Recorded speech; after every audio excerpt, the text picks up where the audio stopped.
Senhor presidente, senhoras deputadas, senhores deputados, eu venho a essa tribuna abordar um tema que foi tomado hoje pela mídia como um todo, da questão do pacote anticorrupção apresentado pela presidente Dilma.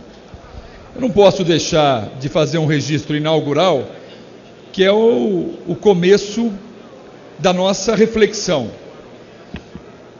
É a presidente Dilma, cujo tesoureiro do Partido dos Trabalhadores foi denunciado por corrupção, que está apresentando o projeto anticorrupção? Se foi a mesma presidente Dilma, cujo tesoureiro do partido dela foi denunciado por corrupção, se é ela que está apresentando o pacote anticorrupção, eu diria que não está valendo, porque a primeira medida que ela teria que adotar é afastar o tesoureiro do PT. Ela não afastou o tesoureiro do PT. E o presidente do PT disse que ele continuará lá enquanto gozar da confiança de todos. Entenda-se, presidente Lula, presidente Dilma e da executiva nacional do PT. Nós não podemos esquecer que lá atrás, quando envolveram o PT, envolveram o tesoureiro e envolveram o presidente. A chance agora de envolver o tesoureiro sem envolver o presidente, eu diria que é mínima. Nós corremos um sério risco do Partido dos Trabalhadores terem um problema com o tesoureiro e esse problema refletir na presidência do partido.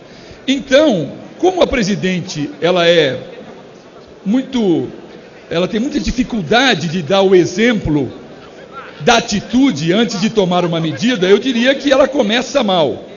Quem não demite tesoureiro denunciado por corrupção não pode apresentar ao país projeto anticorrupção. Me parece de uma lógica irretorquível, de uma lógica inquestionável. Esse é o primeiro ponto. Segundo ponto, alguns até aguardaram com certa expectativa o tal pacote anticorrupção. Qual não foi nossa surpresa? De efeito imediato, absolutamente nada. De inovação, quase nenhuma. E por que, deputado Laerte? Porque ela apresentou propostas para o Brasil que são propostas que tramitam no Senado e na Câmara. Talvez muitos de vossas excelências não soubessem, mas ela não apresentou inovação. E naquilo que ela tentou inovar, o fez tardiamente. Na questão das empresas, era para ter regulamentado há um ano atrás e não o fez. Portanto, demorou para fazê-lo. O que eu venho trazer à apreciação de vossas excelências hoje são dois projetos que, esse sim, se nós tivermos o apoio do PT e da presidente Dilma, temos condições de aprová-lo, e seria uma aprovação de um projeto que já vem nele mesmo um exemplo. Se nós aprovássemos esse projeto de lei que eu protocolei hoje em nome do meu partido, do PSDB, que o partido que receber dinheiro de origem ilícita, fruto de corrupção, tem que ser extinto e ter o seu cancelamento no TSE, aí a presidente começa a sinalizar ao país. Se ela disser como é que é o projeto, então o projeto diz que o partido que receber dinheiro fruto de corrupção não poderá ser mais um partido, ele será extinto. É isso, presidente Dilma. O partido que receber dinheiro de corrupção vai ser extinto e ter o seu cancelamento junto ao TSE. Este é um projeto que eu gostaria de ouvir o líder do PT, se ele aprova essa nossa iniciativa. O PSDB não tem nenhum receio de não só apresentar esse projeto de lei, como defendê-lo à nação. E eu quero ouvir o líder do PT, se ele concorda conosco. Porque se não concordar, e isso é uma coisa inevitável, nós vamos chegar à seguinte conclusão, que o partido pode ser equiparado a um receptáculo de recursos criminosos, e nós vamos ficar alheios a esse problema, como se não dissessem respeito a nós, deputados. Nós só nos elegemos porque temos partidos políticos. Se os nossos partidos são partidos que recebem dinheiro da corrupção, como não é a primeira vez que já se evidencia isso no Partido dos Trabalhadores, numa história de menos de 10 anos, se nós não demonstrarmos com clareza que nós, parlamentares, não aceitamos mais que partido político receba dinheiro de corrupção, a gente não sinaliza com exemplo, e esse conjunto de leis ultrapassadas da presidente Dilma em nada tem o mesmo valor. E estamos apresentando também uma PEC, um projeto de emenda constitucional, que reputo também seria um grande exemplo se o PT e a presidente Dilma o apoiassem. Bastante singelo. Hoje, a Constituição é clara ao dizer que um presidente da República, seja ele do partido que for, não poderá ser processado durante o exercício do seu mandato por fato anterior a ele.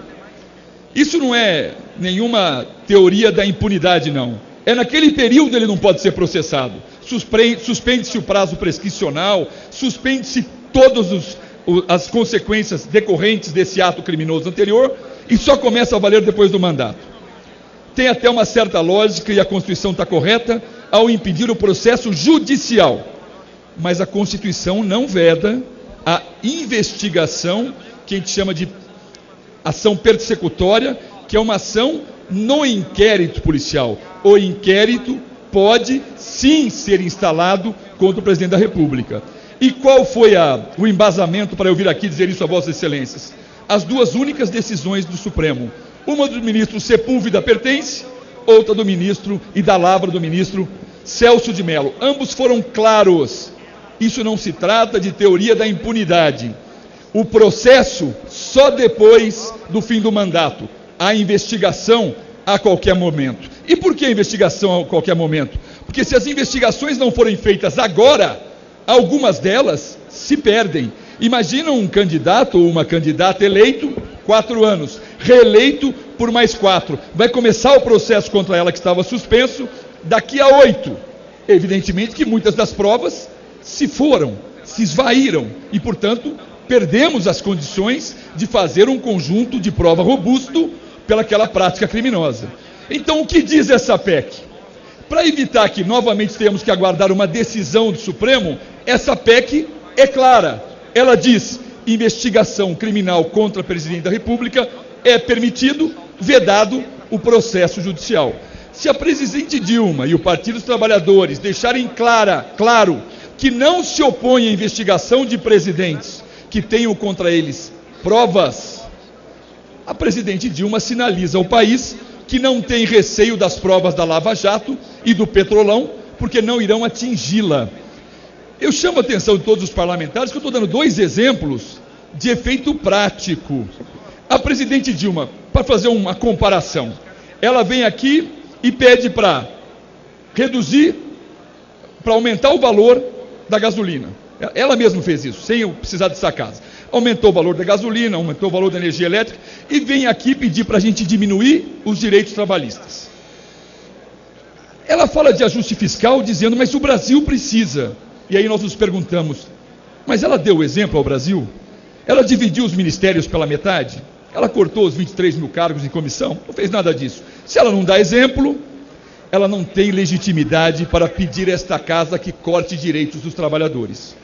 Projeto de lei anticorrupção, se ela não dá exemplo, demitindo sequer o tesoureiro dela, que foi processado desde ontem por corrupção e lavagem de dinheiro, me desculpe, presidente Dilma, quem não demite um tesoureiro que recebeu dinheiro de corrupção, aproximadamente 100 milhões, tesoureiro do seu partido, não tem moral nesta casa e nem no Brasil para apresentar proposta alguma anticorrupção. Essa é a posição clara do PSDB.